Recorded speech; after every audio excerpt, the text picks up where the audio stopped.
We welcome everyone here into our sanctuary as we remember Lynne Rader, beloved mother to Melina and to Adam, loving grandmother to Sam and to Sarah and to Alex and Ari, and dear sister to Joyce, cherished friend I know to so many here and beyond. My name is Rabbi Jill Pullman, and on behalf of our entire community, Isaiah, I express my deepest condolences to all of you, to Lynne's cherished family and friends. There is sadness today. There is sadness, yes, but there is also a great life to celebrate and to lift up. As I reflect on the spectrum of emotion that memory triggers within us, I think of the poem by David Harkins, which has been adapted for this day. He wrote, "We can shed tears that she is gone, or we can smile because she lived. We can close our eyes and pray that she will come back, or we can open our eyes and see all that she has left. Our hearts can be empty because we can't see her, or we can be full of the love that we shared. We can turn our backs on tomorrow and live yesterday, or we can be happy for tomorrow because of yesterday. We can remember her and only that she is gone. We can cherish her memory and let it live on. We can cry and close our minds, or we can do what we think she would want. Smile, sing, open our eyes, and love." I turn now to our tradition for more words of comfort and strength. I share the words of Ecclesiastes. "L'chol zman ve'ed l'chol chefetz tachat hashamayim." For everything there's a season, a time for every experience under heaven. A time to be born and a time to die. A time to plant and a time to uproot what is planted. A time to tear down and a time to build up. A time to weep and a time to laugh. A time to grieve and a time to dance. A time to throw stones and a time to gather stones. A time to embrace and a time to refrain from embracing. A time to seek, a time to lose. A time to keep, a time to discard. A time to tear and a time to sow. A time to keep silence and a time to speak. Let us take a moment for silence, a moment for memory, a moment for prayer, as we bring Lynne close to heart and mind.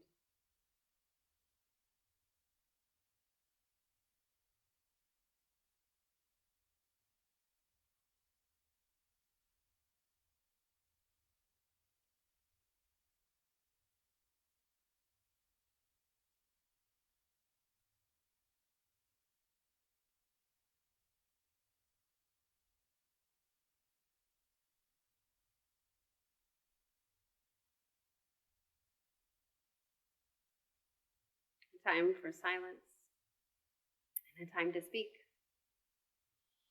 Let us speak of the life of our dear one. As I call up our speakers, we open our hearts as well, bringing those memories of Lynne close. First, I call upon her beloved daughter, Melina.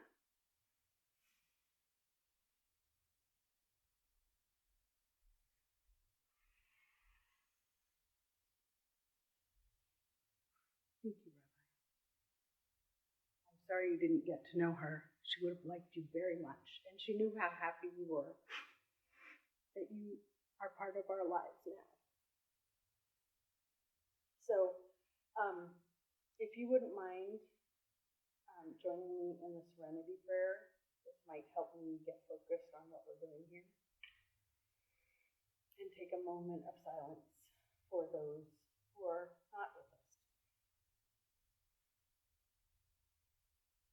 God, grant me the serenity to accept the things we cannot change, courage to change the things we can, and wisdom to know the difference.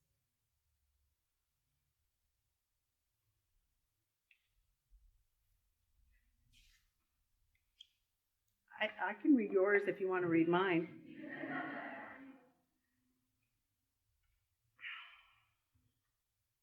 Tell me if my sound's not good, Sam. Okay. Ass. I swear her last word was ass. It doesn't surprise me, but for such an erudite woman, this seems quite uncouth. And although she could be bawdy, as many of you know, uncouth was not her style at all. She loved words and would perhaps blush at all those that have been used to describe her. Fierce, brave, valiant, sweet, funny, loyal, snarky, wise, sarcastic, loving, vibrant, generous, adventurous, curious, intelligent, passionate, charming, stylish, vivacious, and sassy. And those aren't even my words. But she was all of those and much, much more. As I've said so many times, the umbilical cord was never really cut. We were two peas in a pod, the two of us against the world. My pod feels kind of lonely right now. We talked about this day for so long, most likely since her diagnosis with Parkinson's. We had a joke in our family about timing how long it was that we were together before she started talking about dying. Sometimes we'd go a whole hour, sometimes less than a minute. I know she was trying to get me ready for this, but I'm not. And I do hope fervently that the picture that I used for her obituary for the Chronicle and the J is one that she deemed obituary worthy, which is how we judge pictures. Adam and I recently sat down, note to self, Adam and I recently sat down with her to record her story. How prescient that was, but we all knew she did not want to continue down this path of aging so quickly with so many maladies to fight. I loved hearing her talk about leaving Mobile, Alabama, as opposed to what other one, and heading to her beloved Cal Berkeley. Her mother said she's never coming back, and she never did. San Francisco was her home for the past 46 years, and it was her city. She walked it and drove it and ate her way through it. She loved playing tourist in her hometown and didn't want to leave for assisted living, so she didn't. She lived for the past year in the Frank residences, which I promised her would be like a Cal dorm for old people, and had said she was only going to live there for a year. I reminded her recently that she needed to start looking for a new place. Yes, she found it. As the only child of a single mother, I truly thought and actually knew that her world revolved around me, as it did for many, many years. But that was before she became Yaya.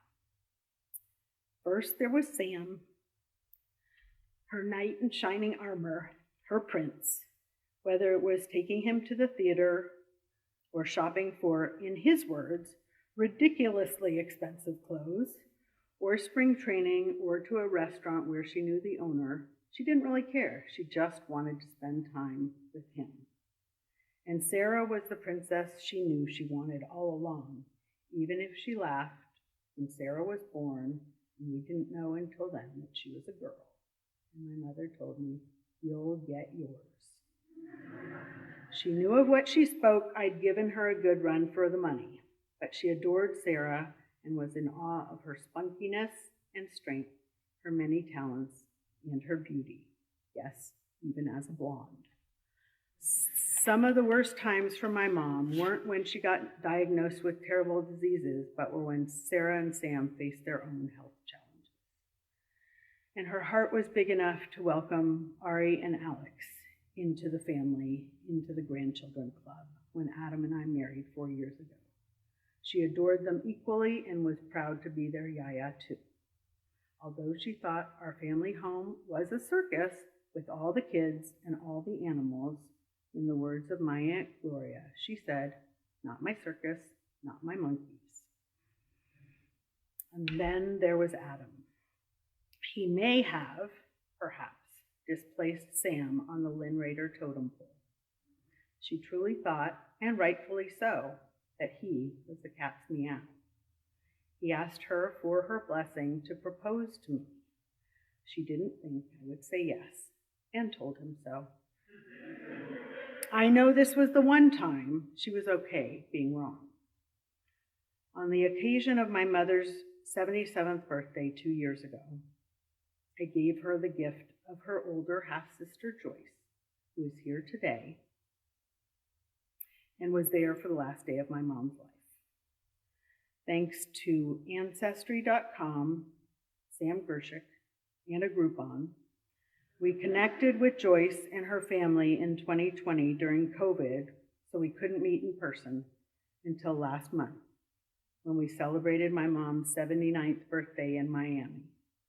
She loved meeting this big, warm, and welcoming family, saying she would love to move to Miami to be close to them. Oh, how I wish it could have been. Besides family, small as ours was, her other true love was for her friends. From grade school to Cal, to Joseph Magnin, to the May Company, the Emporium, to Pacific Bell, to my schools from elementary through college, from Temple Emmanuel to the World of Parkinson's, to restaurants and stores and chefs at the farmer's market. She made and kept friends of all ages at all stages of her life. She taught me the value of friendships and of being a good friend. If you haven't talked to somebody in a while, call them. If you want to share with someone how you feel about them, handwrite them a letter. It doesn't have to be on Crane stationery, but it wouldn't hurt. At the end of this life gig, does one say, did I make a difference? If my mother asked that question, I would resoundingly say yes. Your presence here and online people shows that she did. And if I can share a few last things that I learned from her and from this part of the journey, these are they. God forbid I use bad grammar from my mother. That would be bad. Never dull your sparkle, even if it embarrasses your daughter. For instance, by wearing packing material as a shawl. If one of the security questions for your email is, who is your favorite performer? Write it down somewhere so you don't have to change your email address. Read banned books. Sometimes retail therapy works, just like better living through chemistry. Stand up for what you believe in, even if it's including Splenda in your coffee and the founder of Blue Bottle refuses your wish. Your socks do not have to match. If you wish that Roger Federer was your boyfriend, putting pictures of him on your refrigerator might help. Participate in medical trials. Support local art and artists. Read the newspaper and print, but you don't have to read the obits first to see who died of Parkinson's. Keep your ancestors' memories alive. Take care of your siblings, no matter what.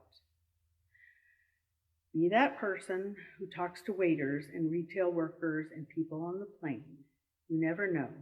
They may become your best friend or your urban daughter. Eat dessert first. And as always, go Bears.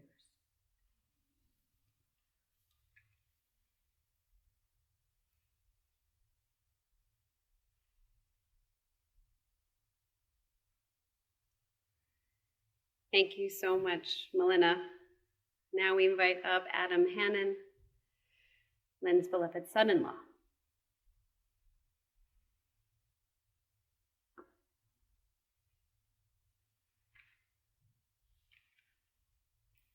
Know what's here.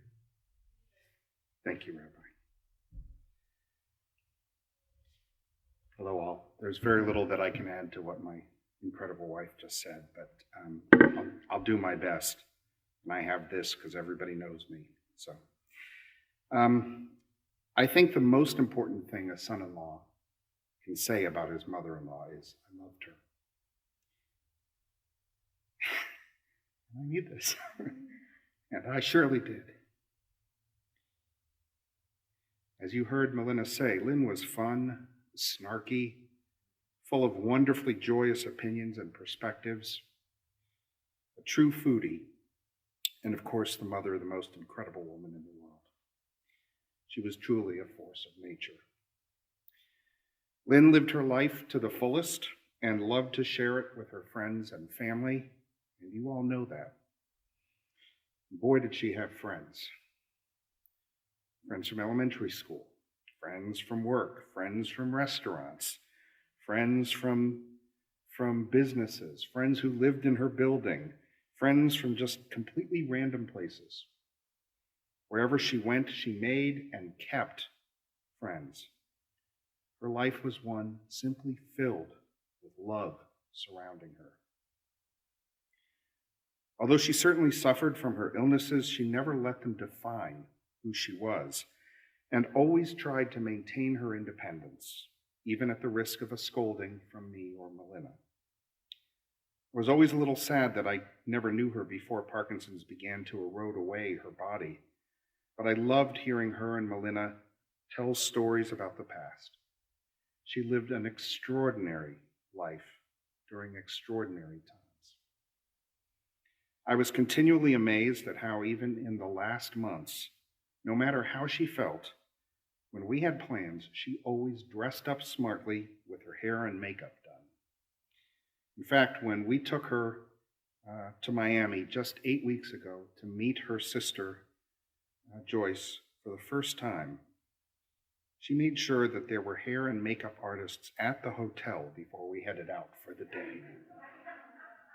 That was pure Lynne. One of the last things I told her before she left us was that when I met Melina, I thought I was the luckiest man in the world. And when I met Lynne, I knew I was. I'm so grateful and honored to have been part of Lynne's world, if only for a few short years. And I know that everyone here today feels the same way. I will miss her terribly.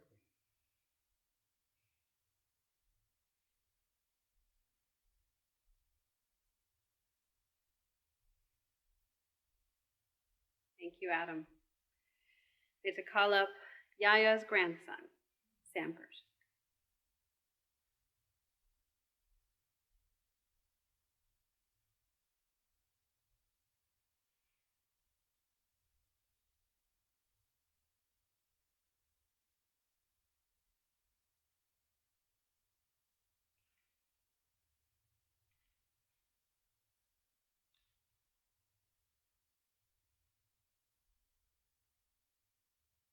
It's a very expensive jacket.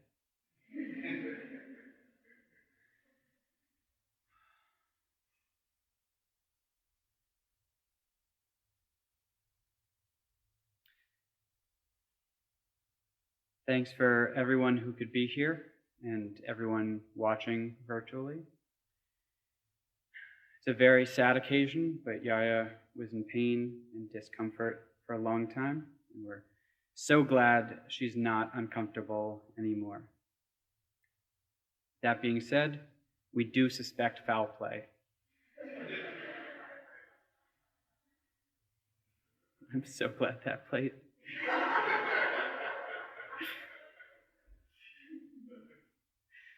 This isn't a refined speech, but more a loose collection of memories. I think the uniting theme of them was that, like my mom said and Adam said, Yaya was always present for both important and mundane experiences. Being present was really important to her. When I was young, we went to a lot of Giants games together. Did it matter if they won or lost? Perhaps, but I don't recall. All I remember was going with Yaya, and there's this woman with season tickets who sat right in front of us who she was a unique personality. From my memories, I don't think she liked kids or loud noises or the game of baseball.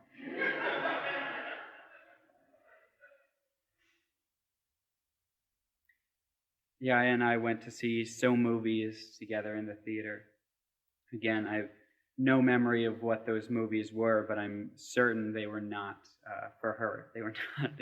Definitely more of the night at the museum genre than the Capote. All I remember about those movies was going in and leaving with Yaya. Like my mom said, Yaya introduced me to professional theater. I believe I was 8 or 9 years old when we went into San Francisco and saw Phantom of the Opera. It blew my mind with the spectacle. She loved to go to the symphony as well. I don't remember it as well as I do theater, but I knew we were planning on going again sometime very soon. She had a very specific, she loved everything, but especially clowns, which I never would have gone to ever. But she loved professional clowns. I would have never seen Moliere if Bill Irwin wasn't... Okay, that one didn't play. All right. All right. We went on a couple of major trips together. The first one was I was fairly young. I went and but really spent a lot of time with my great-grandmother in Mobile. I don't remember a ton, but the few memories I do have is very quiet in the house, and the den was the most den-like den I'd ever seen. Everything but the carpet had wood paneling. But it was also somehow drafty, like an overly ventilated sauna. And one of the walls was completely glass, overlooking this beautiful backyard that I so wanted to play in, but I was forbidden to go into because of the fire ants. I haven't been to Mobile since. We went with the Goldbergs to spring training a number of years ago. I didn't know you could be that close to professional ball players. That was incredible. It was my first and only time taking a count car. That was an incredible... It was definitely my first experience with that level of glamour. And it was fantastic to spend so much time with Yaya outside of the Bay Area bubble. Like my mom and Adam said, Yaya loved restaurants in the farmer's market. She was the queen of the farmer's market, which I think is why she always had berries in the refrigerator. I don't know how someone does that. Every season, perfectly ripe berries.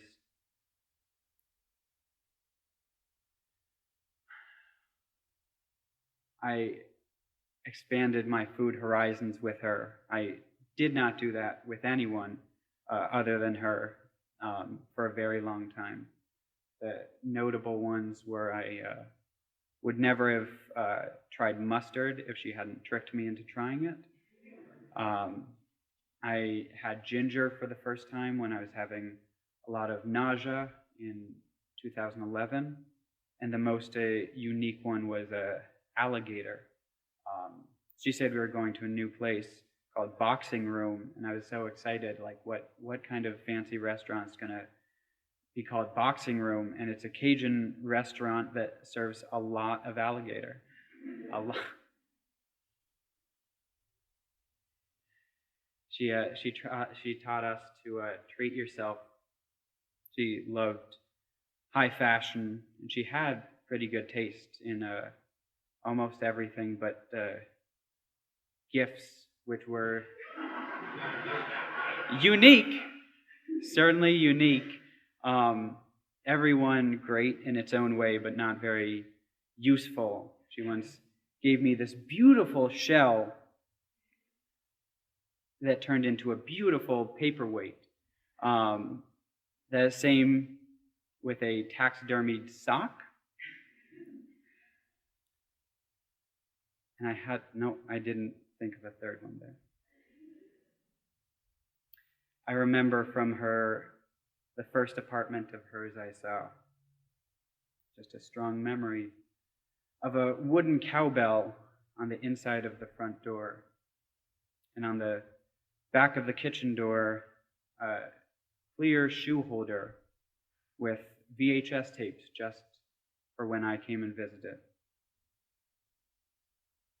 She gave me the best driving advice for the city, which you could extrapolate into meaning other things, but I declined to, which is drive in the middle lane, because it gives you the most options.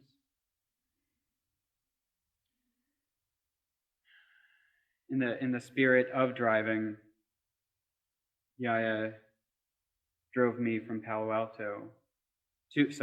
Palo Alto from Hayward in 2004 to meet one of the most fascinating and high-maintenance people I've ever met. I didn't know who... Yeah. Thanks. I'm gonna try the whole thing, because it only works if you get the setup as well. Yaya drove me to Palo Alto from Hayward in 2004 to meet one of the most fascinating and high-maintenance people I've ever met. I didn't know who former Governor Gray Davis was at the time, but it was a thrill. He was trying to get his energy startup off the ground, and I almost bought in. Okay, yeah. I didn't think it was going to play. I did not. I thought Gray Davis was a funny name. It is, but yeah. I don't have a strong ending. I'm just glad I got to see her a couple of times this year, and we talked on the phone a good number of times. I have been asked to announce that we're still selling gala tickets for this year's fundraiser. The theme is Underwater Casino, so that's going to be pretty fun. And that the men's group will be meeting on Thursday instead of Wednesday. Thank you.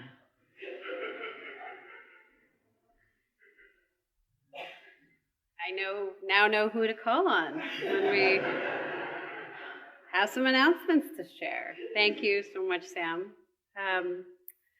Now I'd like to call upon Yaya's granddaughter, Sarah Gershik, to share a poem with us. Life is a Journey by Rabbi Alvin Fine.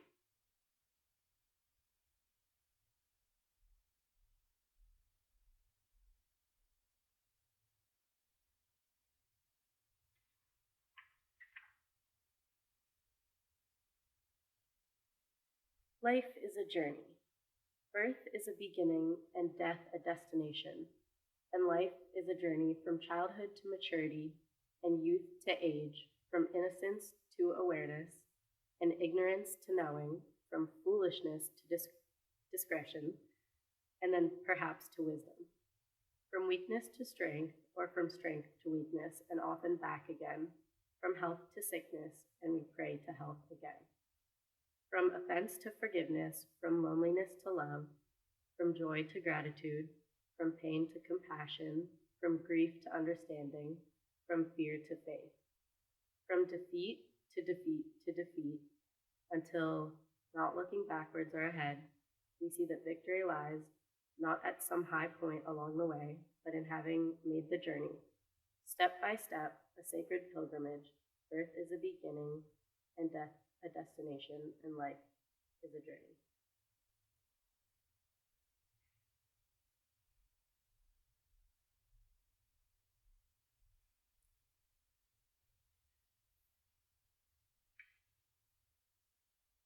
Thank you, Sarah.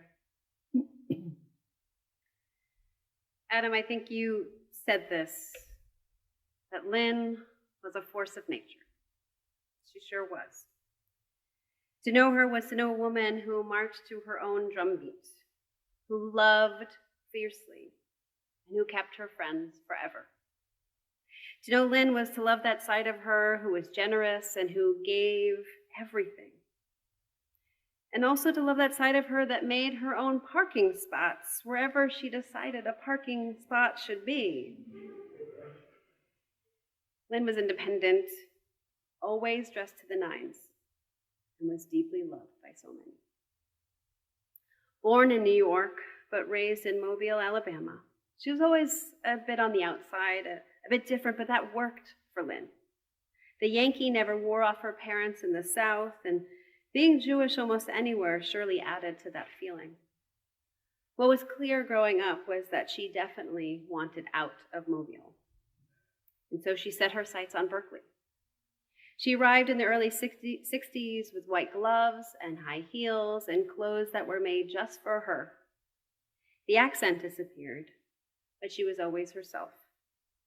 She quickly found her place in the free speech movement, and she led a hunger strike against the dorms about the quality of the food.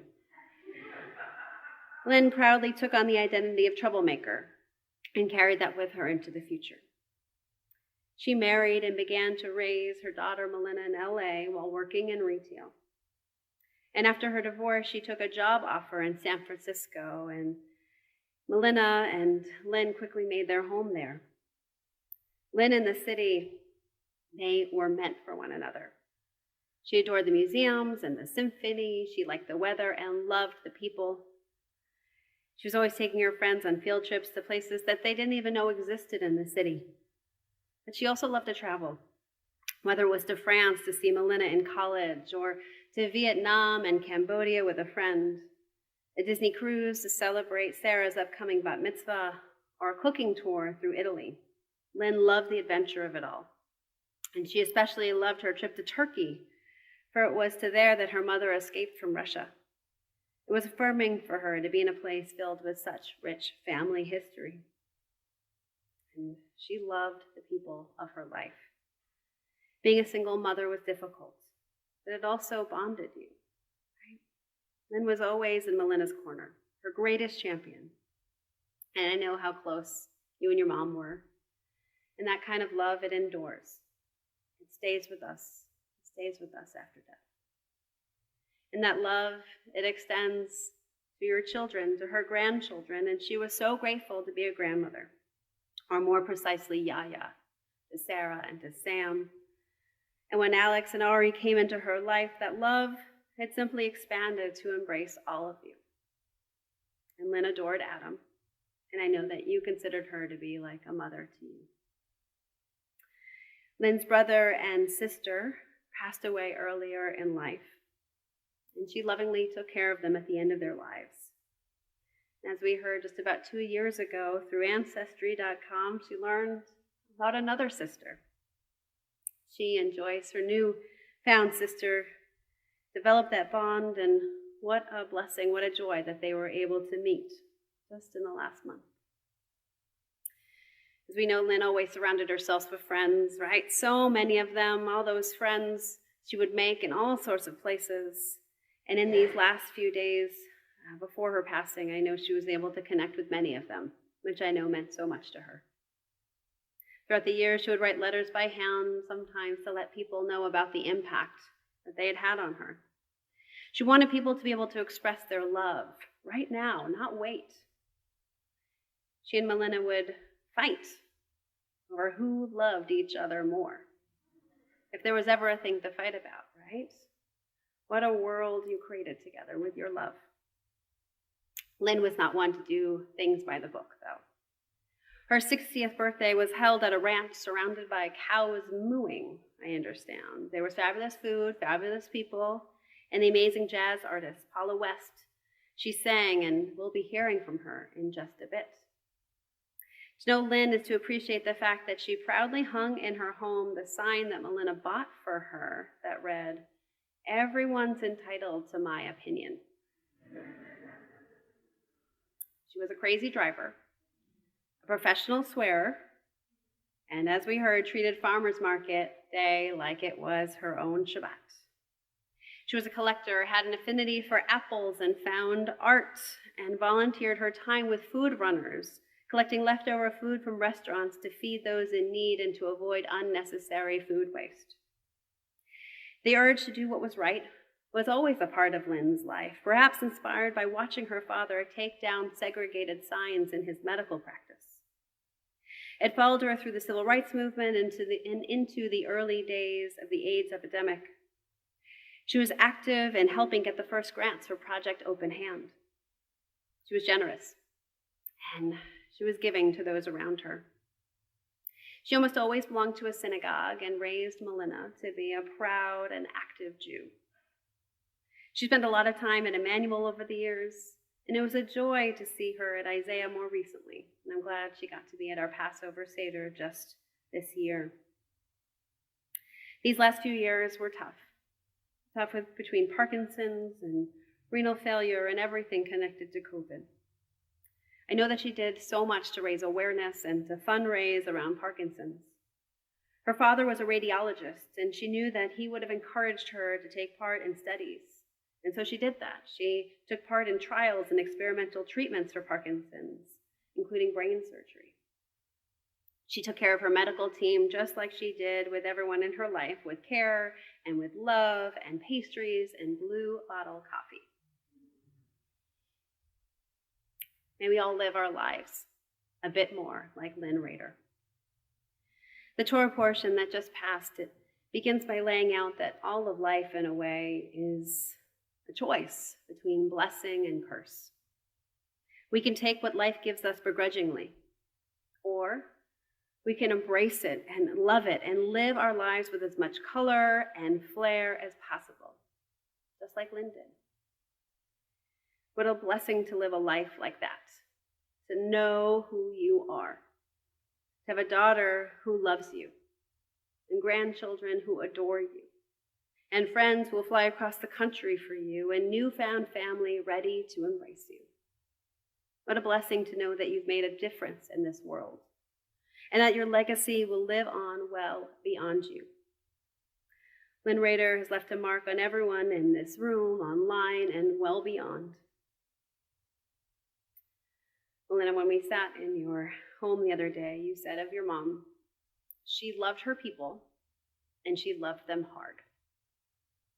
The world indeed would be a much better place if we all just followed Lynne's lead. Let's love our people. Let's love them hard. Zichronah livracha, may the memory of Lynne Rader always be for a blessing. Let us say. I referenced jazz singer Paula West a little bit earlier, a friend and favorite of Lynne's. So to honor Lynne now, I call up Paula West.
I'll be seeing you in all the old familiar places that my heart of mine embraces all day through.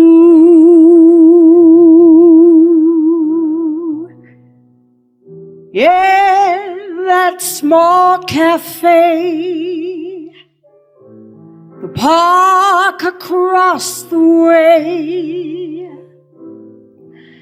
the children's carousel, the chestnut tree, the wishing well.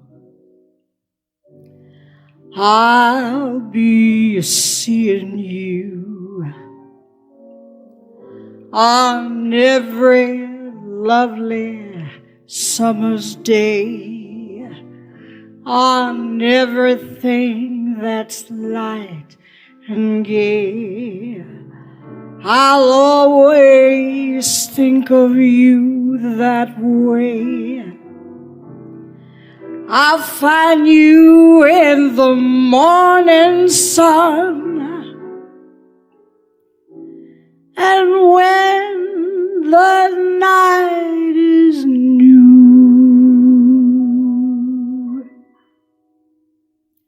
I'll be looking at the moon,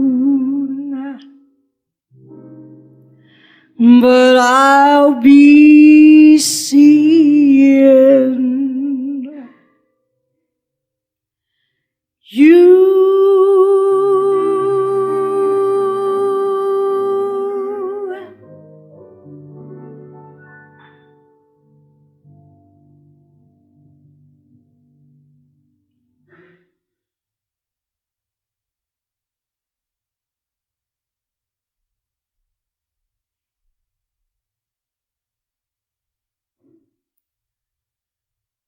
Thank you so much to you both. Amen, amen. As we are able, I invite you to rise as we share the words. Listen to the words of El Malay Rachamim.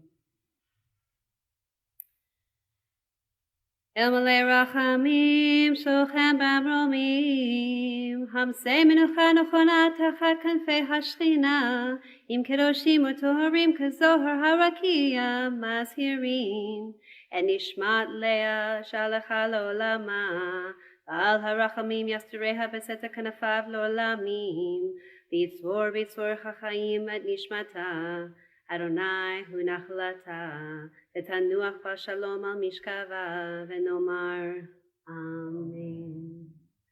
Compassionate God, eternal Spirit of the universe, grant perfect rest in your sheltering presence to Lynne Rader, who has entered eternity. God of mercy, let her find refuge in your eternal presence, in the shadow of your wings, and let her soul be bound up in the bond of everlasting life.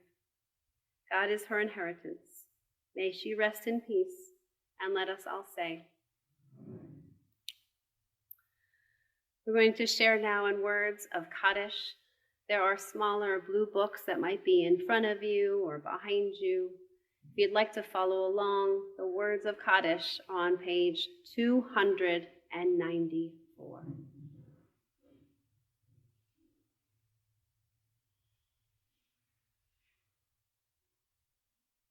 Page 294. Yitgadal v'yitkadash shemei Rabbah, ve'alma divrach reuteh v'yamlich malchuteh, v'chayachon v'yomechon v'chayeh t'kol beit Yisrael, v'agala v'yizman kari v'yimru Amen. Yehei shmei Rabbah mevarach le'olam alameo maya. Yitbarach v'yishtabach v'yifa'ar v'yitromam v'yitnaseh v'yitadzar v'yitaleh v'yitalal shemei l'kudashah barichu la'ela min kol birchata v'shirata tushbechata v'nechamata dam iran be'alma v'yimru Amen. Yehei shlama rabba min shemaya v'chayim aleinu ve'al kol Yisrael v'yimru Amen. Oseh shalom b'mromav, hu yaseh shalom, aleinu ve'al kol Yisrael, v'yimru Amen. Oseh shalom b'mromav, hu yaseh shalom, aleinu ve'al kol Yisrael, v'yimru Amen. May God grant peace to all who mourn, and comfort to all the bereaved among us. And let us say, in a moment, all will be invited to head straight through those back doors for an opportunity to remember Lynne together, to celebrate a great life. I want to just note, if you are leaving earlier, that we are close to the pickup time for our day school, so we encourage you, please, to be patient as well as careful in that parking lot. Zichronah livracha. May Lynne's memory always be for a blessing. Indeed, it already is. Thank you all for coming.